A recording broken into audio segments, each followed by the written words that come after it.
إن الحمد لله نحمده ونستعينه ونستغفره ونعوذ بالله من شرور أنفسنا ومن سيئات أعمالنا من يهده الله فلا مضل له ومن يضلل فلا هادي له وأشهد أن لا إله إلا الله وحده لا شريك له وأشهد أن محمدا عبده ورسوله صلى الله تعالى عليه وعلى آله وصحبه وسلم تسليما كثيرا أما بعد فأعوذ بالله من الشيطان الرجيم شهر رمضان الذي أنزل فيه القرآن هدى للناس وبينات من الهدى والفرقان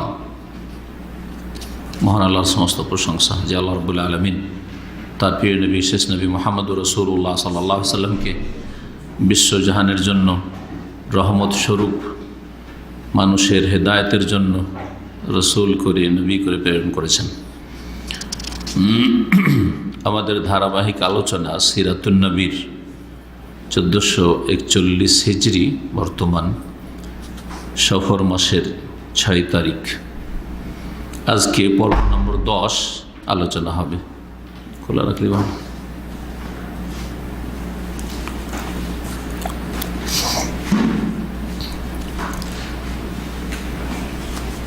গত সপ্তাহের আলোচনা ছিল নবী করিম সাল্লাল্লাহু আলাইহি ওয়াসাল্লামের নবুয়ত প্রাপ্তি এবং সুসংবাদ। নবুয়ত প্রাপ্তি, নবী সাল্লাল্লাহু আলাইহি ওয়াসাল্লাম 40 বছর বয়সে নবুয়ত পেলেন। জি হ্যাঁ, ওই সময় রাসূলুল্লাহ সাল্লাল্লাহু আলাইহি ওয়াসাল্লামের কাছে যখন প্রথম জিবরাইল আলাইহিস সালাম আসেন তখন ভয়ভীত হয়েছিলেন, দুশ্চিন্তায় ভুগছিলেন, মানসিক অশান্তিতে ছিলেন। সেই সময় তাকে সান্ত্বনা দিয়েছিলেন উম্মুল মুমিনিন খাদিজা রাদিয়াল্লাহু তাআলা আনহা, কয়েকটি ভালো বৈশিষ্ট্যের কথা উল্লেখ করে যে এমন বৈশিষ্ট্য যার মধ্যে আছে সেই ব্যক্তিকে আল্লাহ কখনো লাঞ্ছিত করবেন না, অপদস্থ করবেন না, তার ভাগ্য খারাপ করবেন না, সর্বনাশ করবেন না। জি হ্যাঁ, এর থেকে আমাদের শিক্ষার বিষয় রয়েছে। নবী সাল্লাল্লাহু আলাইহি ওয়াসাল্লামের সিরাত পড়া মানে শুধু কিচ্ছা কাহিনী পড়া নয়, আর এটা উদ্দেশ্য আমাদের মোটে নয়, এতে কোনো লাভও নেই। সিরাতুন নবী থেকে যদি কিছু শিখে বাস্তব জীবনে সেটাকে প্রতিফলিত করতে পারেন, আমলে পরিণত করতে পারেন, নিজেকে সংশোধন করতে পারেন, নিজেকে যদি গড়ে তুলতে পারেন, নবী সাল্লাল্লাহু আলাইহি সাল্লামের মতো চরিত্রবান হতে পারেন, তার অনুসারী হতে পারেন জীবনের প্রতিটি ক্ষেত্রে, তাহলে আপনি সফল। নবীর জীবনী শুনে বা পড়ে তাতে 4টি কথা ছিল, আশা করি মনে আছে আপনাদের। কি?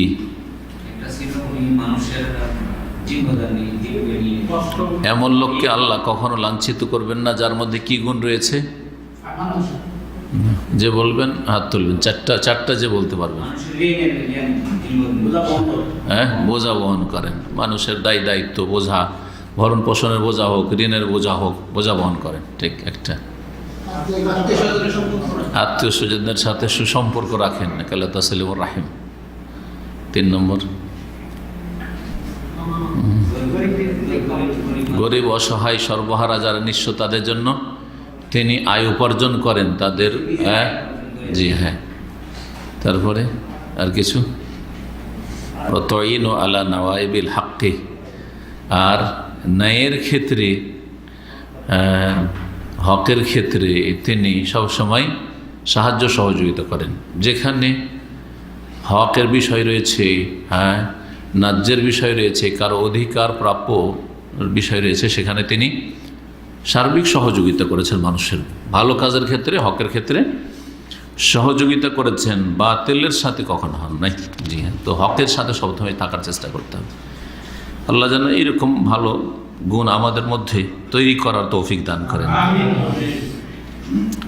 আজকের বিষয়বস্তু হচ্ছে নবুয়তের সূচনা এবং ওহীর অবতরণ। জি হ্যাঁ, নবী হলেন রাসূলুল্লাহ সাল্লাল্লাহু আলাইহি সাল্লাম, আর ওহীর যে অবতরণ শুরু হইল এই বিষয়টি আরও বিস্তারিত আলোচনা করব। প্রথম যে বিষয়টি আলোচনা আসবে সেটা আমরা জেনেছি যে রাসূলুল্লাহ সাল্লাল্লাহু আলাইহি সাল্লামের কাছে প্রথম যে ওহী হয়েছিল সেটা ছিল সূরা আলাকের প্রথম থেকে 5টি আয়াত। জি হ্যাঁ, এখান থেকে নবুয়তের কি হয়, সূচনা বা শুরু হয়। প্রথম নবী হলেন তিনি ইকরা বিস্মের মাধ্যমে কি হলেন? নবী হইলেন। জি হ্যাঁ। এই সময়টা কি ছিল? প্রথম যে পয়েন্টটি, এই সময়টা কি ছিল? কোন সময় ছিল মনে আছে? বলেছিলাম কোন মাস ছিল? রমজান মাস। তাহলে রমজান মাস ছিল, আর রমজান মাসের সেটা কদরের রাত ছিল। কি ছিল? লাইলাতুল কদর ছিল, সেটা কদর রাত ছিল। কারণ আল্লাহ রাব্বুল আলামিন কোরআনে কারীমে সূরা বাকারায় ইরশাদ করেছেন যে সিয়াম রমজান আয়াতগুলি রয়েছে 185 নম্বর আয়াত। কি আছে? শাহরু রমাদান আল্লাযী উনজিলা ফীহিল কোরআন। রমজান এমন একটি মাস যেই মাসে আল কোরআন নাযিল হয়েছে, মানে আল কোরআন নাযিল হওয়া শুরু হয়েছে। আল কোরআন নাযিল হয়েছে মানে আয়াতের প্রসিদ্ধ তাফসির, দুটো তাফসির রয়েছে, দুটি বলছি এখানে। প্রসিদ্ধ যেটি তাফসির প্রথম, সেটি হচ্ছে কোরআন নাযিল হওয়া শুরু হয়েছে। তো শুরু হয়েছিল ইকরা বিসমে, সেটা ছিল কদরের রাতে রমজান মাসে। জি হ্যাঁ। আরও আল্লাহ বলেছেন স্পষ্ট, রমজান মাসে শুধু না, ইন্না আনজালনাহু ফি লাইলাতিল কদরি, নিশ্চয় আমি কোরআন নাযিল করেছি কদরের রাতে। ওইটি হচ্ছে বরকতের রাত, যা সূরা দুখানে আল্লাহ বলেছে, অন্য কোনো রাত নাই, এটা সবে বরাত নাই। কারণ কদরের রাত রমজান মাস, আর তৃতীয় আয়াত হচ্ছে ইন্না আনজালনাহু ফি লাইলাতিন মুবারাকা, নিশ্চয় আমি আল কোরআন নাযিল করেছি বরকতময় রাতে। তো তিনটি আয়াতের ভাব অর্থ একই, যেটাই বরকতের রাত, সেটাই কদরের রাত, সেটাই রমজানে, সেটা শাবানে নয়, আর সেটা শবে বরাত নয়। সুতরাং যারা শবে বরাত বলে ব্যাখ্যা করে সূরা দুখানের আয়াতের যে বরকতের রাত মানে শবে বরাত, তারা কোরআনের অপব্যাখ্যা করে, মানুষকে গুমরাহ করে। কারণ আর কোরআন অস্বীকার করে, শুধু গুমরাহ করা নয় আর অপব্যাখ্যা নয়, এটি হচ্ছে কোরআনের অস্বীকার করা, যেটা কুফর পর্যন্ত পৌঁছিতে পারে। কারণ কোরআন একটি আয়াত আর এক আয়াতে ব্যাখ্যা করছে। আপনি যদি বলেন কোরআন নাযিল হয়েছে বরকতের রাতে, আর ওইটা অন্য রাত, তো আল্লাহ যে স্পষ্ট বলছেন ইন্না আনজালনাহু ফি লাইলাতিল কদর, আমি কদর রাতে নাযিল করেছি। আল্লাহ যে বলছেন রমজানে নাযিল করেছি, আপনি শাবানে কি করে বলছেন? তো মুকাজ্জিব লিল কোরআন, সেই কোরআনকে অস্বীকার করলো বা এই আয়াতকে বিশ্বাস করলো না। সহিহ হাদিস দ্বারা এটাও প্রমাণিত যে এই দিনটি বা রাতটি, যেই রাতে কোরআনুল কারীম প্রথম নাযিল হয়েছিল, সেই রাতটি ছিল সোমবারের রাত। সোমবারের রাত ছিল। জি, সোমবারের রাত। দেখেন রাসূলুল্লাহ সাল্লাল্লাহু আলাইহি ওয়াসাল্লামের জন্ম হচ্ছে সোমবারে, কোরআনের ওহী শুরু হচ্ছে সোমবার। তো ইয়াউমুল ইসনাইন, সোমবার রাতটি এদিক থেকে গুরুত্বপূর্ণ। জি, জুমাবারের পরে সোমবার রাতটি গুরুত্বপূর্ণ। জি,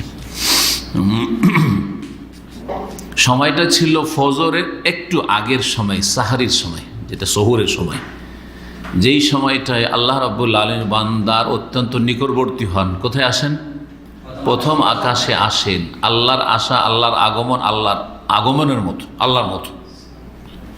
আপনার আসা আপনার মতো, সৃষ্টির আগমন সৃষ্টির মতো, আর স্রষ্টার আগমন স্রষ্টার মতো, কারোর সাথে কোনো তুলনা নেই। কিন্তু যেহেতু হাদিসে এসছে সহিহ মুসলিমের সূত্রে, আমরা বিশ্বাস করব যে ইয়ানজিলু রাব্বুনা তাবারাক ওয়া তাআলা কুল্লা লাইলাতিন ইলা সামাঈদ দুনিয়া, প্রতি রাতে রব্বুল আলামিন তাবারাক ওয়া তাআলা প্রথম আকাশে, নিকটবর্তী আকাশে, যেটা দুনিয়ার কাছাকাছি আকাশ, সামাউদ দুনিয়া, সেখানে আসেন।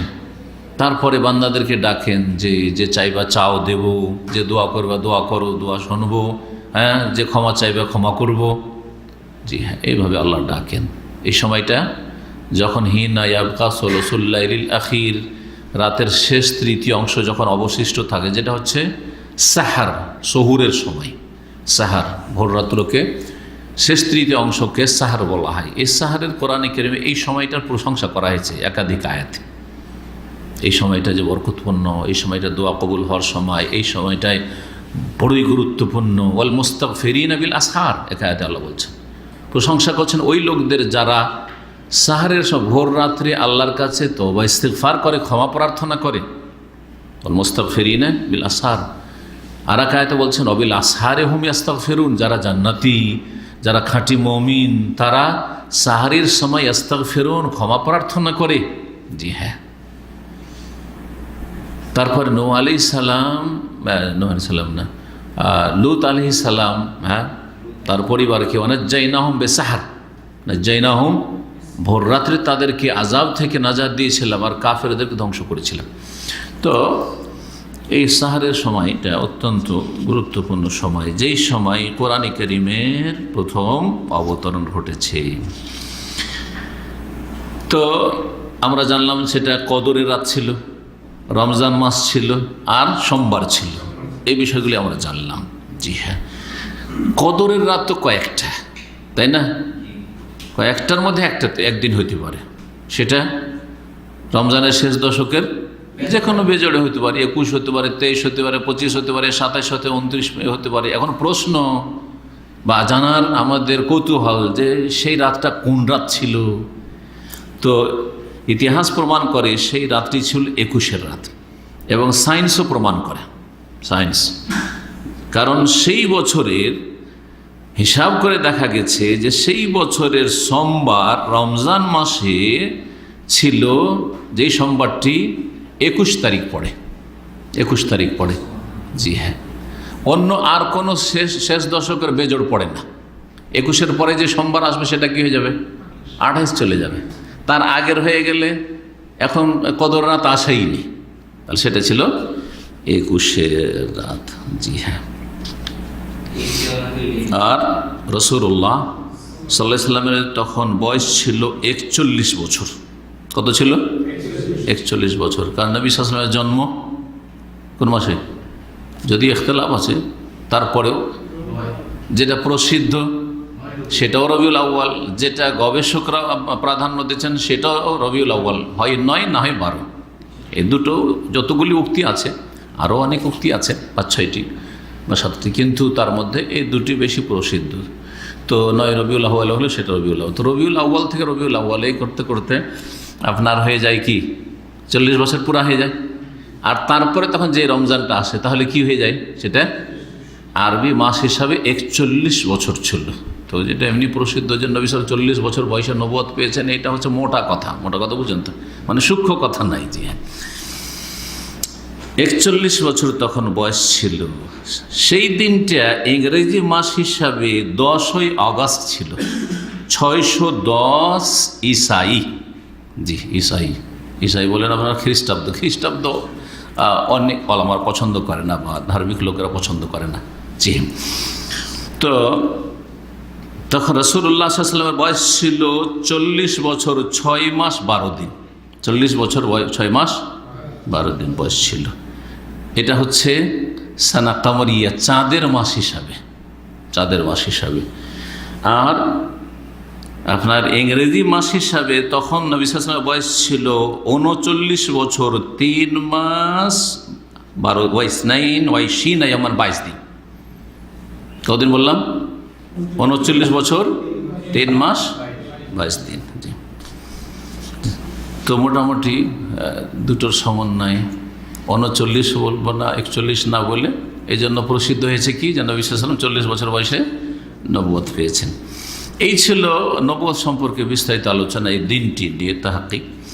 আর তারপরে ওহীর একটা বিরতি ঘটেছিল, ওহী থেমে গিয়েছিল, যেটাকে আরবি ভাষায় ফাতরাতুল ওহী বলা হয়। জি হ্যাঁ, এই ওহী থেমে গেছিল কতদিনের জন্য? কেউ বলছে বেশ লম্বা একটা সময়ের জন্য, আর কেউ বলছে অল্প কিছু দিনের জন্য। জি হ্যাঁ, যারা বলেছেন অনেক বেশি সময়ের জন্য, যেটা বছর 2 বছর বা তারও বেশি, এই কথাটি সূক্ষ্ম নয়। কারণ এটা হইতে পারে না যে একটা ওহী আসলো আর তারপরে 2-2.5 বছর কোনো ওহী আসে না, এটা হইতে পারে না। এজন্য এটাকে গবেষক আলেমারা বলেছেন ঠিক না এটা, এই সিরাতের এই কথাটি, বরং বেশ কয়েকদিনের জন্য ওহীটা বন্ধ হয়ে গিয়েছিল ইকরা বিসমে নাজিল হওয়ার পরে। ওই সময় রাসূলুল্লাহ সাল্লাল্লাহু আলাইহি সাল্লাম আরও চিন্তিত হয়েছিলেন আর ব্যস্ত হয়ে পড়েছিলেন যে হলোটা কি, এইরকমটা হইল কেন, আবার এমনটা হইল কেন, আর কোনো কিছু নেই, কি ব্যাপার। জি হ্যাঁ, তো এই জন্য শেখ সাফিউর মুবারকপুরী রহমতুল্লাহ আলাইহি বলছেন, ওয়াকানাল ওয়াহিউ কাদ ফাতারা, ওহী বন্ধ হয়ে গিয়েছিল, অনকাতা থেমে গিয়েছিল, বাদা আউয়ালে নুজুলিহি ফি গারে হিরা, হিরা পাহাড়ের গুহায় প্রথমবার ওহী নাজিল হওয়ার পরে। এই ওহীর যে বিরতিটা, থেমে যাওয়াটা ছিল ওয়াদাম হাজাল ইনকিতা আইয়ামান, কয়েক দিনের ছিল, কয়েক মাসের বা বছরের ছিল না। জি, এটা হচ্ছে সঠিক। এতে নবী সাল্লাল্লাহু আলাইহি ওয়াসাল্লাম বড়ই চিন্তিত হয়েছিলেন আর বড়ই মানে তিনি যেমন ধরেন একটা শোকের ছায়া তার জীবনে নেমে আসে, এরকম হয়েছিল।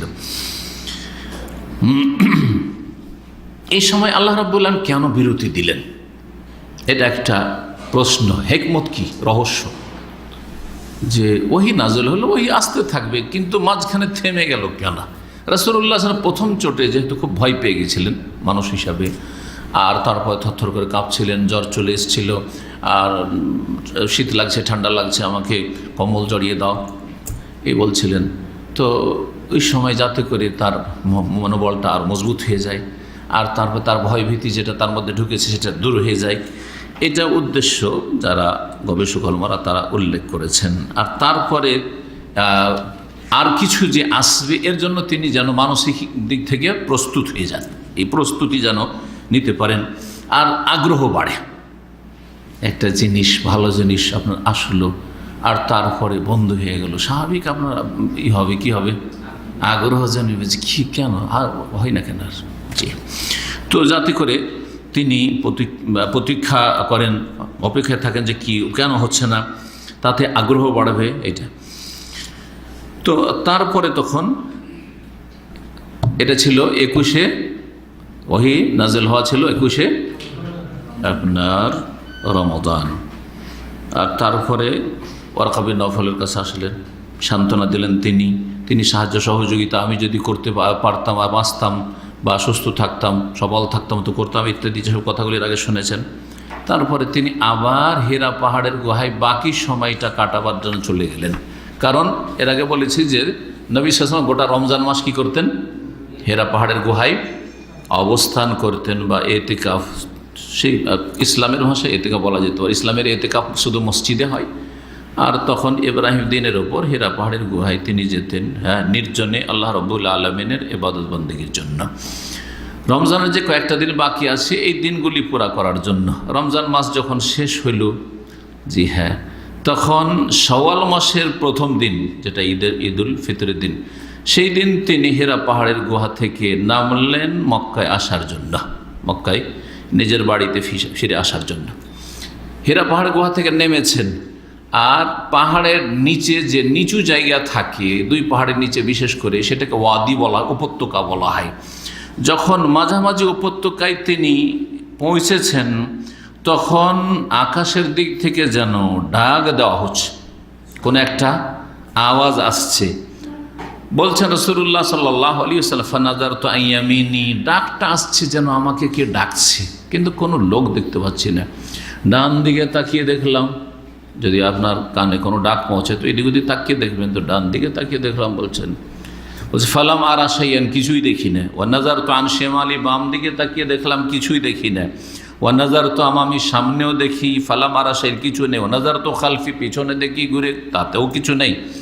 ফারাফাতু রাসি, চারদিক হয়ে গেল যখন দেখা, তখন আকাশের দিকে মাথাটা উঠিয়ে চেয়ে দেখলাম, ফাইজাল মালাক জাআনি বিহিরা জালিসুন আলা কুরসি বাইনাস সামাই ওয়াল আরদ, ওই ফেরেশতাকে দেখছি যেই ফেরেশতা মালাক এক বচন আর মালাইকা বহু বচন।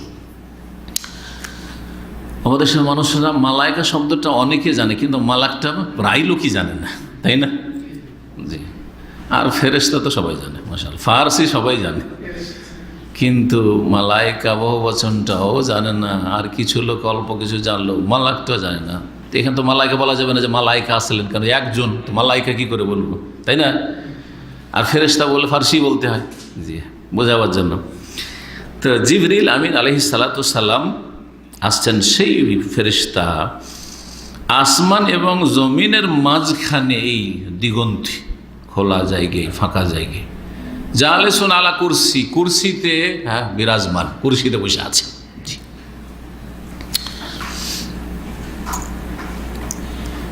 সেই ফেরেশতা দেখে ফাজুইস্তু মিনহু রুবান, বলছেন তাতে আমার ভয় পেয়ে গেলাম। এইরকম অবস্থা দেখে আবার ভয় পেয়ে গেলাম। তখন তো দেখছি হেরা পাহাড়ের গুহায়, এখন দেখছি আরে বিশাল, একেবারে আকাশ আর জমিনের মাঝখানে। জি, ভয় পেয়ে গেলাম। হাত্তা হাওয়াই তো এলাল আরজে, এমনকি আমি মাটিতে পড়ে গেলাম ভয়ে। সুবহানাল্লাহ, মানুষ যখন ভয় পায় তখন নিজেকে কেউ সামলাতে পারে না, কেউ সামলাতে পারে না। ভয়, ওইরকম ভয় পাননি, সেজন্য বুঝতে পারবেন না। ভয়ের মেলা স্তর আছে, তাই না? মেলা স্তর আছে। আল্লাহু আকবার।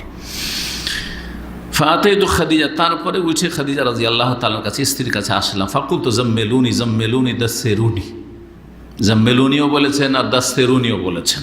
দাসসিরুনি থেকে নাযিল হয়েছে আইয়ুহাল মুদাসসির। দেসার মানে হচ্ছে চাদর, দেসার মানে হচ্ছে মোটা চাদর। আর জাম্মিলুনি, জি, এই মুজাম্মিল, মুজাম্মিল মানে যিনি কম্বল বা কি বলছে, যেটাকে বলা হচ্ছে ব্ল্যাঙ্কেট, বা যেটাকে কি বলে আপনার লেহাফ আরবিতে। জি হ্যাঁ, মোটা কাপড় আর কি, শীত থেকে বাঁচার জন্য।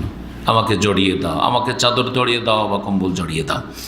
অসুব্বু আলাইয়া মা আন বারিদান, আর আমার ওপর ঠান্ডা পানি ঢালো, ঠান্ডা পানি ঢালো। জি, ঠান্ডা পানি কেন ঢালে জানেন? হ্যাঁ, জ্বর উঠলে এই জানা আছে। এখানে একটা আরব দেশ আর আমাদের দেশের পার্থক্য বলি। জি, আরব দেশে হাদিস এসেছে পানির কথা।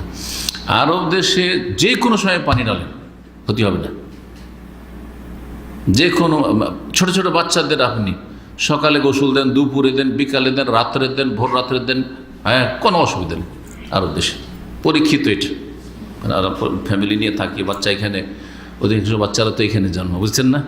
কিন্তু দেশে মহিলারা কি করে, সকাল 10টার মধ্যে ছোট ছোট শিশুদেরকে, 2 মাস 4 মাস 6 মাসের বাচ্চাদের, 1 বছর বাচ্চাদেরকে সকাল 10টার মধ্যে গোসল করায়, তারপরে একটু যেন রোদ পায়। বিকেলে জীবনও কোনো মহিলা গোসল করাবে না, যদি ও শরীর স্বাস্থ্য সম্পর্কে বাচ্চার বুঝে তাহলে আবহাওয়ায় অনেক পার্থক্য আছে, আমাদের দেশেও জ্বর হলে মাথায় পানি ঢালে বা হাতে পায়ে আপনার তুলো দিয়ে বা কাপড় দিয়ে, ঠান্ডা পানি দিয়ে করে ডাক্তার বলে।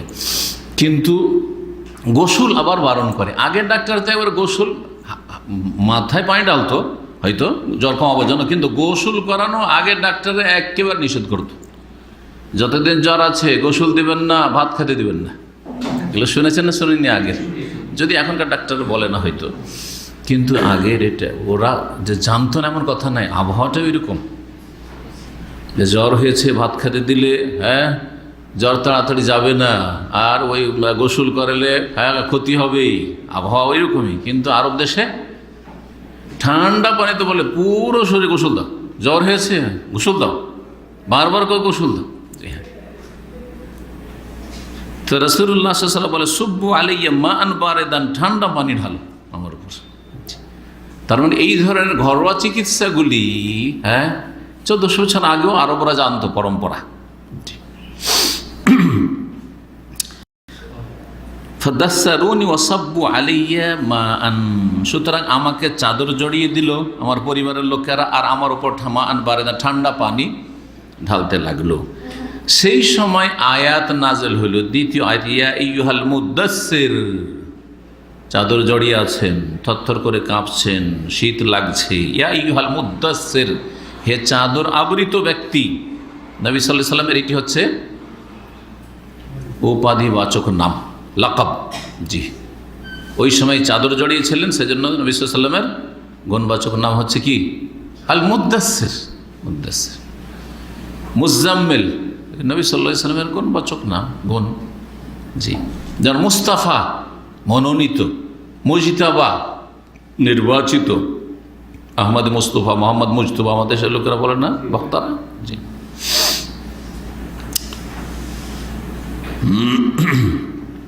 ইয়া আইয়ুহাল মুদাসসির মানে কি বললাম? হে চাদর আবৃত। কুম, এখন হুকুম হচ্ছে কুম, দাঁড়াও। ফাআনজির, সতর্ক সাবধান করো। কি করো? সতর্ক সাবধান করো।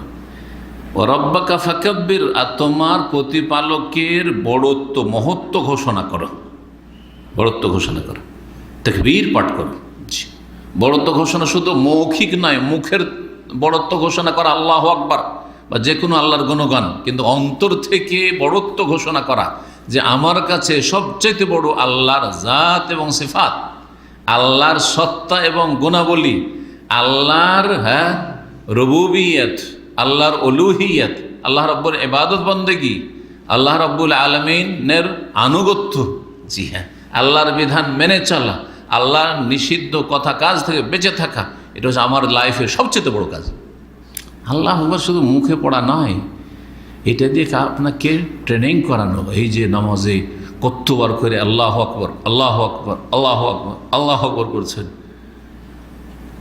জামরাতে পাথর মারছেন আল্লাহ আকবর আল্লাহ আকবর, হ্যাঁ, শয়তানকে লাঞ্ছিত করার জন্য। এইখানে হাজির আসওয়াদে চুমা দিতে যাচ্ছেন আল্লাহ আকবর, শুধু মন্ত্র পাঠ করছেন। এই দিয়ে আপনার লাইফটাকে চেঞ্জ করার উদ্দেশ্য।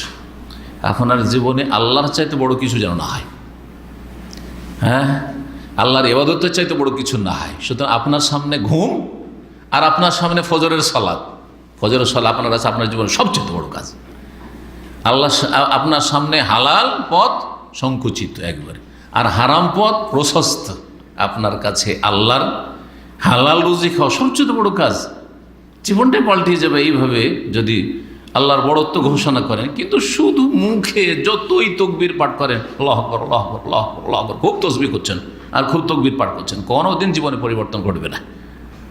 যতক্ষণ পর্যন্ত অন্তর, কথা আর কাজ, অঙ্গ প্রত্যঙ্গে পরিবর্তন না আসবে, সব কিছুতে পরিবর্তন আসতে হবে। জি, এর প্রভাব সৃষ্টি হইতে হবে, এর যেন প্রতিক্রিয়া সৃষ্টি হয় যে সত্যি আপনার জীবনে আল্লাহর তাকবীর আছে। জি হ্যাঁ, শুধু মুখে তাকবীর নাই। এ হচ্ছে উদ্দেশ্য। এই উদ্দেশ্য নয় যে শুধু আল্লাহু আকবার আল্লাহু আকবার তুমি তসবিহ জপো, হ্যাঁ, বা তাকবীর জপো। ওয়ারাব্বাকা ফাকাব্বির, তোমার প্রতিপালকের বড়ত্ব ঘোষণা করো, বড়ত্বের প্রতিষ্ঠা করো। আল্লাহ সবচেয়ে বড়, এটা প্রতিষ্ঠা করো। জি, তোমার কাছে লাত উজ্জা মানাত বড় নয়, তোমার কাছে তোমার বংশের শক্তি, বংশীয় শক্তি বড় নয়, তোমার বাপদাদার ধর্ম বড় নয়। জি, তোমার কাছে এই বাপদাদার এই যে প্রথা, এটা বড় নয়। তোমার আরব দেশের যে কুসংস্কার বা এইসব সভ্যতা, এসব বড় নয়। তোমার কাছে বড় হচ্ছে রব।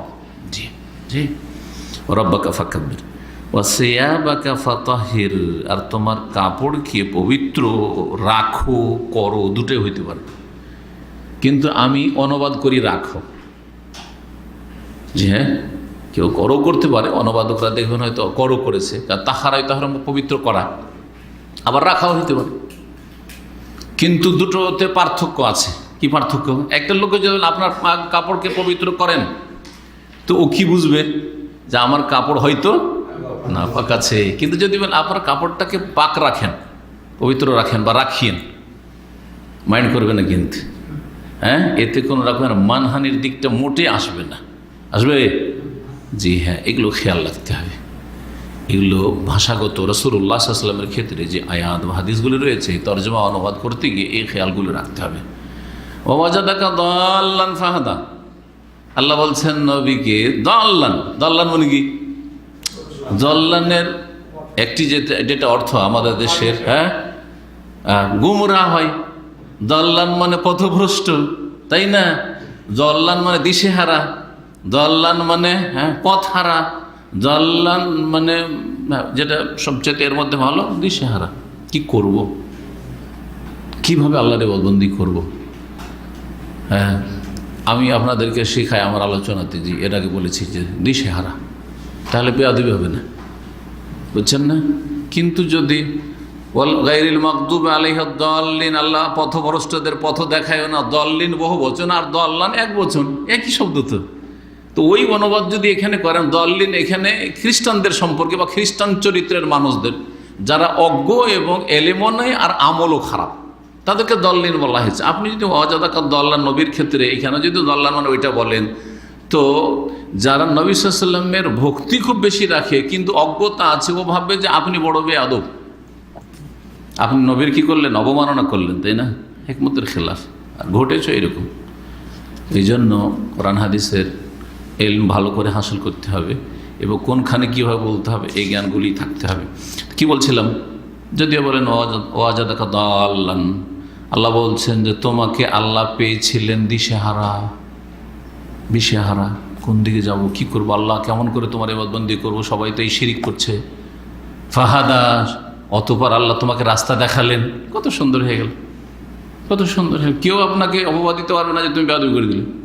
দিশেহারা ছিল যতক্ষণ পর্যন্ত ওহি আসেনি, কিছু জানতেন না তিনি। এই জন্যই তো তিনি ইবাদতবন্দিতে গিয়ে হেরা পাহাড়ে গুহায় গিয়েছেন যে আল্লাহ আমাকে ভালো লাগে না এদের শিরক আর কুফরি আর এদের কুসংস্কার, এসব আর এসব ভালো লাগে না, এদের বাতিল ধর্মকর্ম। এখানে কি তর্জমা করবেন? ওয়াসিয়াবাকা ফাতাহির, তোমার কাপড়কে পবিত্র রাখো, কারণ তোমাকে ইবাদত বন্দেগী করতে হবে, রবের সাথে সম্পর্ক রাখতে হবে, আর রবের সাথে সম্পর্ক ইবাদত বন্দেগীর মাধ্যমে রাখতে হবে। আর ইবাদতের একটা গুরুত্বপূর্ণ শর্ত হচ্ছে শরীর পাক থাকা, কাপড় পাক থাকা, আর ইবাদতের স্থান পাক থাকা, পবিত্র থাকা। সুতরাং তোমার কাপড়কে কি রাখো? তোমার বস্ত্রকে পবিত্র রাখো। ওয়াসিয়াবাকা ফাতাহির। আর একটি তাফসির করি, যে তাফসিরটা অনেকে করেছেন, কিন্তু এই তাফসিরটা অজানা তাফসির, অল্প কিছু মুফাসসিরগণ করেছেন। জি হ্যাঁ, আরও প্রাচীন কবিতা থেকে এই অনুবাদটা নিয়েছেন। সিয়াম মানে এমনি তো কি হয়, মানুষ যে কাপড়টা পরিধান করে বস্ত্র, সেটা কি বলে? সিয়াব বা সৌব। এই সৌবটাকে সাকে তা করা অভ্যাস। এখান থেকে জুব্বার নাম আপনারা কি বলছেন? তোপ বলছেন। তোপ না, এটা সৌব। আসলে শব্দটা কি? সৌব। সাকে কি করে তা করেছেন, দিয়ে ওইটা না, ওইটা হয়ে গেছে তোপ হয়ে গেছে। জি হ্যাঁ, যেমন সুকবাকে তুকবা করে দিয়েছেন আপনারা। এই খবর, এটা সুকবা আসলে সা দিয়ে লেখা আছে, কিন্তু ইংরেজিতে যেহেতু টিএইচ করা আছে, আর ইংরেজি দেখে পড়েন, এমনকি আরবি দেখে পড়লে ওই তুকবা তুকবা তুকবা, আসলে তুকবা নেই, তা নেই মোটি, ওখানে তা আছে। আরবি দেখেন সা আছে, 3টে নোক্তা দেওয়া আছে, বোঝা গেছে না? সুকবা। তো ঠিক ওই রকমই সবটা কি হয়ে গেছে? তোপ হয়ে গেছে। ও সিয়াব বা সিয়াব আসলে বস্ত্র বা কাপড় একে বলা হয়। তো কাপড় বলে এখানে কলব, হৃদয়, অন্তরকে উদ্দেশ্য করা হয়েছে। অন্তরকে কি করা হয়েছে? উদ্দেশ্য করা হয়েছে। কারণ বস্ত্র দিয়ে শরীর ঢাকা আছে, আর শরীরের বক্ষের ভিতরে কি আছে? হ্যাঁ, কলব আছে, হৃদয় আছে। জি হ্যাঁ, এটা উদ্দেশ্য করা হয়েছে। এটা প্রাচীন যুগের মুআল্লাকা কবিতা আছে, নবী সাল্লাল্লাহু আলাইহি সাল্লামের আমলের কবিতাগুলো। তার আগে জাহিলিয়াতের যুগে, তার আগেরও কিছু কবিতা আছে। সেই কবিতাগুলিতে কবি তার হৃদয়কে আর তার প্রেমিকার হৃদয়কে সিয়াব বলে ব্যক্ত করেছেন, কাপড় বলে ব্যক্ত করেছেন। ফাসল্লি সিয়াবাকি মিন সিয়াবি তানসুলি, তোমার কাপড়কে আমার কাপড় থেকে, তোমার বস্ত্রকে আমার বস্ত্র থেকে আলাদা করে নাও। মানে তোমার কলবে যে আমার স্থান হয়েছে, আর আমার হৃদয়ে যে তোমার স্থান হয়েছে, তুমি আমাকে তোমার অন্তর থেকে বের করে দাও, আর আমি তোমাকে অন্তর থেকে বের করে দিচ্ছি। তো ওখান থেকে মুফাসসিরগণ কেউ কেউ এই তাফসির করেছেন। এই তাফসির করলে নতুন একটা তাফসির আমরা জানতে পারবো নবী সাল্লাল্লাহু আলাইহি সাল্লামের ওই সময়ের যে মানসিক অবস্থা সম্পর্কের, মানসিক অবস্থার সাথে আয়াতের সম্পর্ক আছে। ওয়াসিয়াবাকা ফাতাহির মানে তাহলে কি হয়ে গেল? ওয়াকালবাকা ফাতাহির, তোমার হৃদয়কে কি করো? পবিত্র করো। হৃদয়কে পবিত্র করো। নিশ্চয়ই শিরক কুফরি থেকে নয়, কারণ তার অন্তরে শিরক কুফরি অপবিত্রতা ছিল, নাপাকি ছিল না, সবসময় ঘৃণা করতেন। তাহলে এখানে কোন বিষয়টি এখানে তাহির পবিত্র করো বলে বোঝানো হয়েছে? সেটা হচ্ছে মনের ভিতরে, অন্তরে যে দুশ্চিন্তা ছিল, ভয় ভীতি ছিল, পেরেশানি ছিল, এই সবগুলিকে তুমি দূর করে দাও।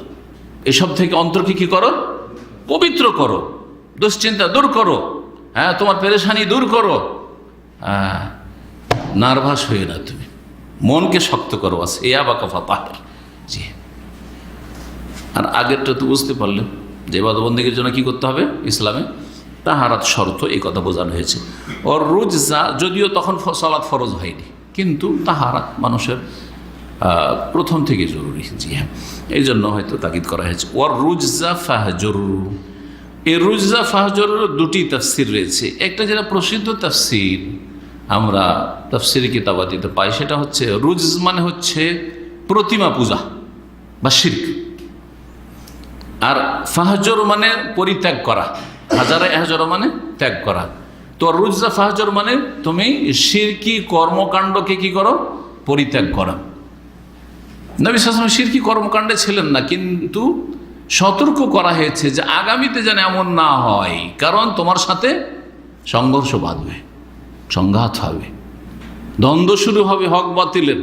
তখন তোমার বংশের লোকেরা চাপ সৃষ্টি করবে, প্রলোভন দিবে, হ্যাঁ, তাদের বাতিল ধর্ম আর প্রতিমা পূজার ধর্ম কবুল করার জন্য। খবরদার, ওয়ার রুজা ফাহাজ্জর, তুমি প্রতিমা পুতুল পূজা কি করো, পরিত্যাগ করো। এটা একটি অর্থ। কিন্তু এখানে শেখ সাফিউর রহমান মোবারকুর রহমতুল্লাহ আলাই অন্য আর একটি তফসির করেছেন, উল্লেখ করে, সেটা একটা গুরুত্বপূর্ণ তফসির। সেটা হচ্ছে রুজ মানে হচ্ছে আজাব, রুজ মানে হচ্ছে আল্লাহর আজাব। কোরআন কারিমে রুজুন আজাবের অর্থে না হইলেও অন্য আয়াতে রিজুন এসছে। বিভিন্ন জাতির ওপর যে আজাবগুলি এসছে ওগুলোকে রিজ বলা হয়েছে। রিজাম মিনাস সামাই, আকাশ থেকে আজাব নাজিল হয়েছে তাদের উপর, কোরআন কারিমে এরকম আয়াতে এসছে। তো এখানে তাহলে কি অর্থ হবে, ও রুজা ফাহজুর মানে আল্লাহর আজাব থেকে তুমি কি করো, দূরে থাকো। ফাহজুর মানে কি বললাম, পরিত্যাগ করা, পরিত্যাগ করা মানে দূরে থাকা। তো আল্লাহর আজাব থেকে কি করো, দূরে থাকো। আল্লাহর আজাব থেকে কেমন করে দূরে থাকবেন, আল্লাহর আজাব নাজিল হওয়ার, আল্লাহর আজাব গজব আসার যে কারণগুলি রয়েছে সেগুলি থেকে দূরে থাকা। জি, আল্লাহ যখন অসন্তুষ্ট হন তখন আল্লাহর আজাব আসে। আল্লাহর অসন্তুষ্টি তাহলে কারণ আছে মানব জীবনে, যে আল্লাহর আজাব, আল্লাহর গজব কখন নাজিল হয়, যখন আল্লাহ রাব্বুল আলামিন কি হয়ে যান, অসন্তুষ্ট হয়ে যান। তো আল্লাহ রাব্বুল অসন্তুষ্টির কারণগুলি থেকে, আজাব আপতিত হওয়ার কারণগুলি থেকে তুমি দূরে থাকো। বলছেন ইবতাইদ আন আসবাব সাখাতিল্লাহি ওয়া আযাবিহি, আল্লাহর অসন্তুষ্টি এবং আজাবের কারণগুলি থেকে তুমি দূরে থাকো। অরুজা ফাজর কিভাবে এটা বলছে, ওয়াজালিকা বিতাআতি ওয়া তারকি মাসিয়াতি, এটা আল্লাহর আনুগত্য করার মাধ্যমে এবং আল্লাহ রাব্বুল আলামিনের নাফরমানি থেকে বেঁচে থাকার মাধ্যমে। আল্লাহর আনুগত্য করবে এবং তার নাফরমানি বিরুদ্ধাচরণ থেকে বেঁচে থাকবে। একজন মানুষ যখন আল্লাহর আদেশ নিষেধ মেনে চলবে তখন আল্লাহর আনুগত্য করলো, তা এর নাম হচ্ছে তা। আর আল্লাহ রাব্বুল আলামিনের মাসিয়াত মানে বিরুদ্ধাচরণ, নাফরমানি থেকে বেঁচে থাকলো, এই বাস আল্লাহর আযাবের কারণ থেকে বেঁচে গেল সে। আল্লাহর আযাবের কারণ হচ্ছে ফরজ আযাবে ঘাটতি করা, আদেশ করেছেন আনুগত্য না করা। আর আল্লাহর আযাব গজবের কারণ হচ্ছে যে আল্লাহ নিষেধ করেছেন আর নিষিদ্ধ কথা কাজের কাছে যাওয়া, এগুলো হচ্ছে আযাব আর গজবের কারণ। তাহলে ওয়ারুজা ফাহজরের তাফসীর এখানে কি করা হলো, যে আল্লাহর আযাবের কারণগুলি হতে দূরে থাকো। শেষখানের আয়াতে কি রয়েছে, ওয়ালা তামনুন তাস্তাকসির, তারপর আরেকটি আয়াত রয়েছে ওয়ালা তামনুন তাস্তাকসির। তামনুন মান্নুন থেকে, মান্নুন মানে হচ্ছে মানুষের উপকার করে খোটা দেওয়া, উপকার করে খোটা দেওয়া। কোনো একটা উপকার করলেন আর তারপরে তখন সুযোগ বুঝে পেয়েছেন, ও ভুলে গেছেন না, আপনাকে এক সময় আপনার কাছে কিছুই ছিল না, দাম্মাম এসেছিলেন, একটা পয়সা ছিল না, তিন মাস আমার বাসায় ফ্রি থেকেছেন আপনি, আর খেয়েছেন, একটা পয়সা নিন, দিলেন, সব নেকি ধ্বংস করে দিলেন আপনি। এরকম বহু উদাহরণ হইতে পারে আত্মীয় স্বজনদের সাথে। তোমাকে আমি বিদেশ পাঠিয়েছিলাম না, চোখ মোটা হয়ে গেছে। জি, আপনাদের অনেকে বলবে এরকম। হ্যাঁ, ওয়ালা তামনুন, তুমি উপকার করে খোটা দিও না, হ্যাঁ, বা তুমি এহসান করিও না, উপকার করিও না তাস্তাকসির, বেশি পাওয়ার উদ্দেশ্যে। দেখেন, মানুষ উপকার করে বিভিন্ন উদ্দেশ্য নিয়ে, তার মধ্যে যে উদ্দেশ্যে উপকার করলে দুনিয়া আখেরাতে ফল পাবে সেটা হচ্ছে লিওয়াজহিল্লাহ, আল্লাহর সন্তুষ্টির জন্য। ইন্নামা নুতইমুকুম লিওয়াজহিল্লাহ, জি হ্যাঁ, ইবতিগা ওয়াজহি ইল্লাহ হইতে হবে, জি, ইল্লা ইবতিগা ওয়াজহি রাব্বিহিল আ'লা ওয়ালা সাওফা ইয়ারদা। জি, এগুলো হচ্ছে কোরআনে কারীমের শর্ত। নেক কাজের ক্ষেত্রে উদ্দেশ্য আপনার নিয়ত কি থাকবে। আপনি বাপ মায়ের সেবা করছেন, বাপ মায়ের সাথে এহসান করছেন, কিসের জন্য? আল্লাহ সন্তুষ্টির জন্য। যদি আপনার উদ্দেশ্য থাকে যে যেহেতু বাপ মা আমাকে মানুষ করেছে একসময়, আমি এখন, তাহলে বদলা দিতে চাইছেন আপনি, আল্লাহ সন্তুষ্টি এখানেও নাই। কিন্তু অনেকে এখানে কিন্তু অজ্ঞতার কারণে নেকি থেকে বঞ্চিত হচ্ছে। বিষয়টা বুঝলেন না? বুঝলেন না?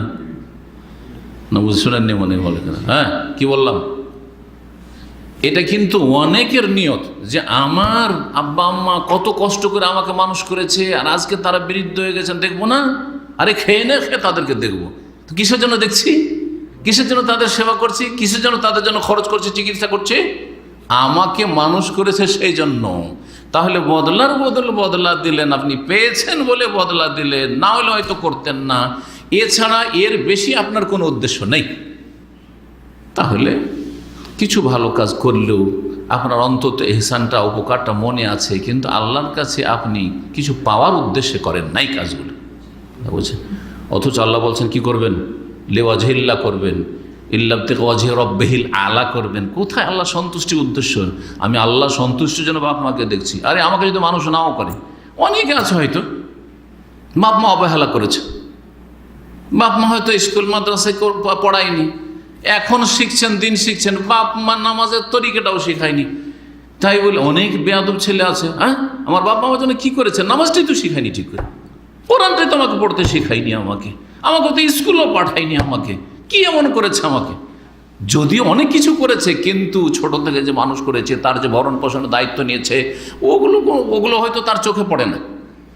এ দু চারটি ক্ষেত্রে ত্রুটি করেছে, সেই জন্য এই ধরনের কথা অনেক জাহেলরা বা দুর্বল ইমানের লোকেরা বলে ফেলে, বলে না না না কিছু করুক আর নাই করুক, আপনার জন্মদাতা আব্বা আম্মা, আল্লাহ সৃষ্টিকর্তা, আর পৃথিবীতে আপনার অস্তিত্বের পিছনে মাধ্যম হচ্ছেন পিতামাতা, সোজা কথা। সুতরাং এর বেশি কিছু এহসান থাক আর নাই থাক, শুধু আপনি দুনিয়াতে এসেছেন এই দুইজনের মাধ্যমে, সেই জন্য আল্লাহ সন্তুষ্টির জন্য এই কাজগুলি করছেন। এটা হচ্ছে ইখলাস। এটার নাম কি? ইখলাসটা ভালো করে শিখেন। আর ওটা হচ্ছে বদলার বদলা, আমার কিছু করে দিয়েছেন সেই জন্য আমি করে দিচ্ছি। আর এর চাইতে খারাপ নিয়ত হচ্ছে কি, যে বাপ মায়ের নামে অনেক সম্পদ আছে, জমি জায়গা আছে, এখন যদি না দেখি তো এখনও তো তার নামেই আছে, তাহলে বাপ মা অসন্তুষ্ট হয়ে গেলে তো বঞ্চিত করতে পারে, কাকে লিখিয়ে দিয়ে দিতে পারে, তাই ঠিক না? কিছুই পাবেন না আপনি, সর্বনাশ। তো এই দুই শ্রেণীর হবেন না, আর ওই শ্রেণীর হবেন, মুখলিসিন হবেন। আর এরা হচ্ছে না, মুখলিসিন নাই। ওয়ালা তামনুন তাস্তাকসির, কিছু কিছু মানুষ আছে যারা মানুষের উপকার করে, অনুগ্রহ করে বা এহসান করে কিসের জন্য? বেশি পাওয়ার জন্য, বেশি পাওয়ার জন্য। আপনি এহসান করছেন, উপকার করছেন আমার, কিন্তু আপনার টার্গেট অনেক বড়। আমার ডানে বামে হয়তো হেল্প করছেন, বিভিন্ন ক্ষেত্রে হইতে পারে সেটা, কিন্তু তার সাথে আপনার একটা বড় টার্গেট আছে, যে শেখের মাধ্যমে যদি এই কাজটা করে নিতে পারি। একটা উদাহরণই দিলাম, ধরেন, জি হ্যাঁ, আপনি যে কোনো ব্যক্তি সম্পর্কে যদি এরকম করেন, জি হ্যাঁ, বেশি পাওয়ার জন্য, তাস্তাকসির, বেশি উদ্দেশ্য আপনার, কাসির থেকে তাস্তাকসির শব্দ, এহসান এই জন্য করছেন যে কি পাবো? এর বেশি পাবো। আমাদের দেশের যারা পয়সাওয়ালা মানুষ গ্রামে, তারা এলাকার বা গ্রামের গরিবদের খাওয়াই দাওয়ায় উপকার করে, অনেকে আছে উপকার করে, কিন্তু তাদের একটা উদ্দেশ্য আছে যে এরা আমার জনবল, এরা আমার বাহু, হ্যাঁ, এরা আমার লাঠি শক্তি, হ্যাঁ, এদের উপকার করব, এদেরকে খাওয়াইয়ে দাও, এদেরকে পুষবো, যাতে করে একটা ডাকে দৌড় দিয়ে আসে। এটা হচ্ছে তামনুন তাস্তাকসির, এহসান করা কি জন্য? বেশি পাওয়ার জন্য, অধিক লাভের জন্য, বেশি পাওয়ার জন্য। জি, ওয়ালা তামনুন তাস্তাকসির, কারো এহসান করে কিছু পাওয়ার আশা রাখিও না, কিছু পাবো নেব ওর কাছে, না না না না। যদি এই আশা থেকে আপনি মুক্ত হয়ে যান, তাহলে আল্লাহ আপনাকে দেবেন। কাকে দিয়ে দেবে সেটা আল্লাহর ব্যাপার, পরীক্ষিত এটা। আপনি কারো উপকার করে তাদের কাছে আশা করিও না, তাহলে আল্লাহ আপনাকে তার মাধ্যমে দেবেন, তাদের মাধ্যমে দেবেন, বা অন্য কোনো মাধ্যম দিয়ে দেবেন, ওটা আল্লাহর কাজ, ওটা আপনার কাজ না। এমনকি আপনাদের ছেলেমেয়েরা অনেকের ছেলেমেয়ের আছে, আর অনেকের আসবে ইনশাআল্লাহ। অনেকে বাপ মা ছেলে মেয়েদেরকে মানুষ করে, বরং মেজরিটি এদেরই ছেলে মেয়েকে মানুষ করে কিসের জন্য? ছেলে মেয়েকে শিক্ষিত করব, আর তাদেরকে ভালো একটা কিছু করে দেব, যাতে করে তারা প্রতিষ্ঠিত হতে পারে। একসময় যখন আমরা বুড়ো হয়ে যাব, কাজকর্ম করতে পারবো না, তখন এরা আমাদের দেখাশোনা করবে। কি এটাই তামনুন তাস্তাকসির না?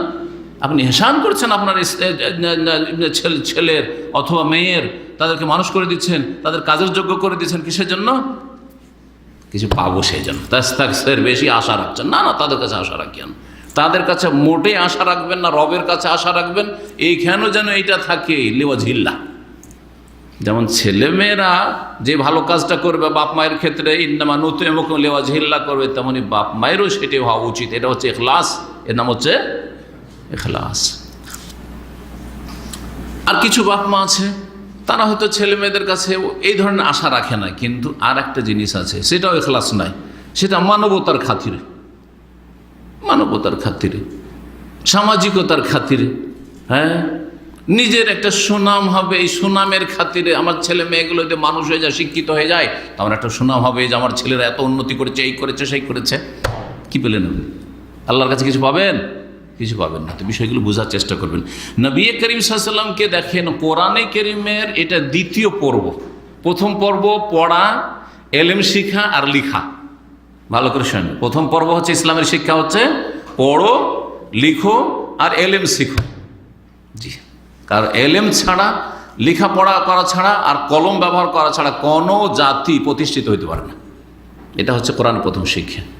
দ্বিতীয় শিক্ষা হচ্ছে এগুলি। জি হ্যাঁ, দ্বিতীয় শিক্ষা হচ্ছে এইগুলি। জি হ্যাঁ, গুরুত্বপূর্ণ শিক্ষা। শেষ নসিহত কি? নবী করিম সাল্লাল্লাহু আলাইহি সাল্লামকে আল্লাহ রাব্বুল আলামিনের ওয়ালি রাব্বিকা ফাসবির, আর তোমার রবের সন্তুষ্টির জন্য, রবের উদ্দেশ্যে ধৈর্য ধারণ করিও। আল্লাহর জন্য ধৈর্য ধরবে। ধৈর্য আমরা ধরি, কিন্তু কখনো কিসের জন্য? নিজের স্বার্থে। ধৈর্য না ধরে যদি উত্তেজিত হই, তা আমি ক্ষতিগ্রস্ত হব। ও আমাকে আমার ক্ষতি করেছে, আমি যদি ক্ষতি করতে যাই তো বড় রিয়াকশন হবে, আর উল্টা আমি মার খাবো। তাই নিজের লাভের জন্য, রবের জন্য না এ ধৈর্য ধরা। হ্যাঁ, ধৈর্য ধরলেন আত্মীয়তার খাতিরে, তুমি আমার আত্মীয়, সেই জন্য। ধৈর্য ধরলেন বন্ধুত্বের খাতিরে, তুমি বন্ধু মানুষ, আমাকে কষ্ট দিয়েছ, যাক মেনে নিলাম। এ না, ওয়ালি রাব্বিকা, বুঝেন ভালো করে। কিসের জন্য ধৈর্য ধরবেন? আল্লাহর জন্য ধৈর্য ধারণ, আল্লাহ সন্তুষ্টি, ইখলাস। এই ইখলাস শেখানো হয়েছে দ্বিতীয় পর্বে। রবের উদ্দেশ্যে, রবের সন্তুষ্টির জন্য তুমি ধৈর্য ধারণ করো। ধৈর্যের কথা কেন আল্লাহ বললেন? এই তালকিন, এই উপদেশ কেন দিলেন? জি হ্যাঁ, এতে ইঙ্গিত করা হয়েছে নবী করিম সাল্লাল্লাহু আলাইহি ওয়াসাল্লামকে, যেন এটা পূর্বাভাস, যে দেখো এমন একটা পরিস্থিতি তৈরি হতে যাচ্ছে যখন তোমার আত্মীয় স্বজন বংশধর তোমার উপর জুলম অত্যাচার করবে, তারা সীমালঙ্ঘন করবে, বাড়াবাড়ি করবে, মানসিক, শারীরিক, পারিবারিক, সামাজিক, সার্বিক দিক থেকে কষ্ট দেবে। তখন তোমাকে কি করতে হবে? সবর করতে হবে, ধৈর্য ধারণ করতে হবে। রেডি হয়ে থাকে। এখন কোরআন তোমার উপর নাজেল হচ্ছে, মানে কি করতে হবে? রবের সন্তুষ্টির জন্য ধৈর্য ধারণ করতে হবে, ধৈর্য ধারণ করতে হবে। তায়েফের লোকেরা, জি হ্যাঁ, এই করবে। ওহদের প্রান্তে তোমার বংশের লোকেরা, কোরাইশরা তোমার দাঁত শহীদ করবে, মাথা জখম করবে, কত তোমার সাথে দুশ্মনী করবে, তোমাকে তোমার মাতৃভূমি থেকে, মক্কা থেকে বিতাড়িত করবে, তোমাকে রাতের অন্ধকারে যান বাঁচিয়ে পালিয়ে যেতে হবে। জি হ্যাঁ, জি হ্যাঁ, তোমাকে তাদের বিরুদ্ধে অস্ত্র ধারণ করতে হবে, জিহাদের ময়দানে মজবুত হয়ে দাঁড়াইতে হবে, যদিও সংখ্যালঘু তুমি থাকবে। ওয়ালি রাব্বিকা ফাসবির, সবসময় ধৈর্য ধারণ করতে হবে, ধৈর্য ছাড়া কোনো উপায় না। যে কোনো জায়গায় ধৈর্য ধারণ করতে হবে, প্রস্তুত থাকো। তো এতগুলি কথার মধ্যে বিশেষ করে মোটামুটি বললে দুটো নির্দেশ রয়েছে। আয়াত তো কয়েকটা, ইয়া আইয়ুহাল মুদ্দাসসির সম্বোধন করা, কুম ফানজির, হ্যাঁ, ও রব্বাকা ফাকাব্বির, ও সিয়াবাকা ফাতাহির, ও রুজ্জা ফাহজুর, ওয়ালা তামনুন তাস্তাকসির, ওয়ালি রাব্বিকা ফাসবির। কয়টা আয়াত হলো? 7টা হবে। এই হল মুজাম্মিল করেনি, 7টার মধ্যে 6টা এখানে কিন্তু উপদেশ বা নির্দেশ আল্লাহ রাব্বুল আলামিন। 6টি হচ্ছে উপদেশ।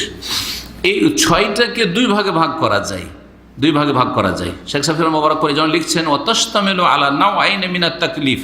এই আয়াতগুলি, যে দ্বিতীয় পর্বে যে আয়াতগুলি সূরাতুল মুদ্দাসসিরে নাযিল হয়েছে নবী সাল্লাল্লাহু আলাইহি ওয়াসাল্লাম, এতে দুই ধরনের দায়িত্ব নবী সাল্লাল্লাহু আলাইহি ওয়াসাল্লামের ওপর ন্যস্ত করা হয়েছে। দুই রকমের দায়িত্ব ন্যস্ত করা হয়েছে। একটি হচ্ছে তাকলিফুহু সাল্লাল্লাহু আলাইহি ওয়াসাল্লাম বিল বালাগ ওয়াত তাহযীর। নবী সাল্লাল্লাহু আলাইহি ওয়াসাল্লামকে দায়িত্ব দেওয়া হয়েছে যে তুমি এখন আর বসে থাকিও না, মানুষকে সত্য কথা পৌঁছিয়ে দাও, তাবলীগ করো। তবলিগ মানে ইলিয়াসি তবলিগ নয় আবার, জি হ্যাঁ, ইসলামী তবলিগ। তবলিগ মানে ভারতীয় তবলিগ নয়, মেওয়াতের তবলিগ নয়, আর দিল্লির নিজামুদ্দিনের আর কাকরাইলের আর পাকিস্তানের রায়ওয়ানের তবলিগ নয়। কথা বুঝে গেছে? তবলিগ মানে হচ্ছে ইসলামী তবলিগ, মদিনার তবলিগ, কোরআন এবং সুন্নাহর তবলিগ, ওহির তবলিগ করে দাও। বাল্লিগ মা উনজিলা ইলাইকা মির রাব্বিকা, যা নাজেল হচ্ছে হবে ইলাইকা তোমার কাছে তোমার রবের পক্ষ থেকে, আল কোরআন ও সুন্নাহ ওহি। জি, তো আল্লাহ রাব্বুল আলামিন কি বললেন? কুম ফাআনজির। এখন আর শুয়ে থাকলে হবে না, কম্বল জড়িয়ে থাকলে হবে না, আর চাদর পরে কাঁপলে হবে না, হ্যাঁ, আর অসুস্থ থাকলে হবে না, মানসিক দিক থেকে দুর্বল থাকলে হবে না। কুম ফাআনজির, দাঁড়াও আর এখন মানুষকে সতর্ক করো, সাবধান করো, সাবধান করো। শিরক না ছাড়লে সাবধান, আর তৌহিদ আঁকড়ে ধরলে সুসংবাদ। এই জন্য নবী সাল্লাল্লাহু আলাইহি ওয়াসাল্লাম দুটোই কাজ করেছেন। এখানে একটা উল্লেখ করা হয়েছে, কিন্তু অন্য অন্য আয়াতে বাশীরা ওয়া নাযীরা, সুসংবাদদাতা এবং সতর্ক সাবধানকারী। হ্যাঁ, ইন্না আরসালনাকা শাহিদান ওয়া মুবাশশিরান ওয়া নাযীরা, মুবাশশির মানে সুসংবাদদাতা, ওয়া নাযীরা বা মুনজির, ইন্নামা আনতা মুনজির, হে নবী তুমি হচ্ছে সতর্ক সাবধানকারী। ওয়ালি কুল্লি কওমিন হাদ, প্রত্যেক জাতির জন্য আমি হেদায়েতকারী পাঠিয়েছি। তো এই আয়াতগুলিতে আল্লাহ রাব্বুল আলামিন কি বলেছেন, আর বিশেষ করে এখানকার আয়াতে আমরা ফিরে আসি। অন্য অন্য আয়াতগুলি যদিও এখানে সমর্থক হিসাবে পেশ করলাম, কিন্তু এই আয়াতে কি বলা হয়েছে? তোমার কাছে যা নাজেল হবে এখন থেকে বা হচ্ছে, কি করো? পৌঁছাইতে লাগো। প্রথম শিখতে বলা হয়েছিল, আর এখন কি করতে বলা হলো? যা শিখলে আর যা পড়লে তা কি করো? কুম ফানজির, পৌঁছাও, তাবলীগ করো, দাওয়া ইলা আল্লাহর কাজ শুরু করো। কুম ফানজির হয়ে গেল।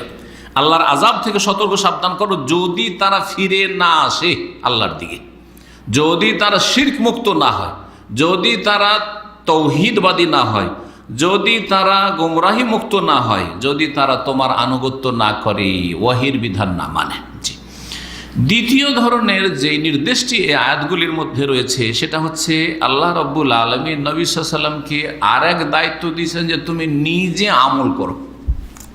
নিজে কি করো? আমল করো। তাহলে সংক্ষেপ এখন করে দিই দুটো বিষয়কে। একটা হচ্ছে তুমি যা শিখলে পৌঁছাও অন্যকে সংশোধনের উদ্দেশ্যে, আর আরেকটা হচ্ছে তুমি যা শিখছো, শুনছো, ওহী নাযিল হচ্ছে, তা কি করো? বাস্তবায়ন করো, তার প্রতি আমল করো। নিজে আমল করা আর আমল করে অন্যকে শিখানো, পৌঁছানো। জি হ্যাঁ, এই দুটোকে সূরা আসরে বলা হয়েছে দ্বিতীয় এবং তৃতীয় পর্বে ঈমানের পরে। ইল্লাল্লাযিনা আমানু, তারপরে ওয়া আমিলুস সলিহাতে, নিজে আমল করো, ওয়া তাওয়াসাউ বিল হাক্কে, আর হকের কথা অন্যকে উপদেশ দাও। জি, উপদেশ দাও।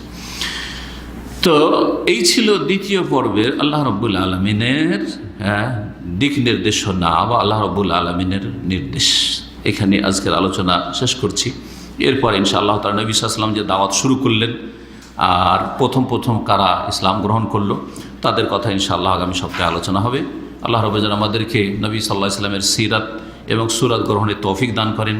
নবী সাল্লাল্লাহু আলাইহি ওয়াসাল্লাম যেই দিনের উপর সাহাবায়ে কেরামদেরকে ছেড়ে গেছেন, সেই দিন আমাদেরকে আঁকড়ে ধরা তৌফিক দান করেন, এবং ফিরকা নাজিয়া, সাহায্যপ্রাপ্ত দল, নাজাতপ্রাপ্ত দল যারা, তাদের সাথে আমাদেরকে সর্বদা থাকার তৌফিক দান করেন। আর এই পথের উপর আল্লাহ যেন আমাদেরকে প্রতিষ্ঠিত রাখেন, ইস্তেকাম, অটলতা দান করেন, এবং সমস্ত রকমের ফিতনা থেকে আল্লাহ যেন আমাদের হেফাজত করেন। আল্লাহুম্মা ইন্না নাউযু বিকা মিনাল ফিতান মা যাহারা মিনহা ওয়া মা বাতান। ربنا آتنا في الدنيا حسنة وفي الآخرة حسنة وقنا عذاب النار. ربنا اغفر لنا ولإخواننا الذين سبقونا بالإيمان ولا تجعل في قلوبنا غلا للذين آمنوا ربنا إنك رؤوف رحيم. وصلى الله وسلم على نبينا محمد وعلى آله وصحبه أجمعين.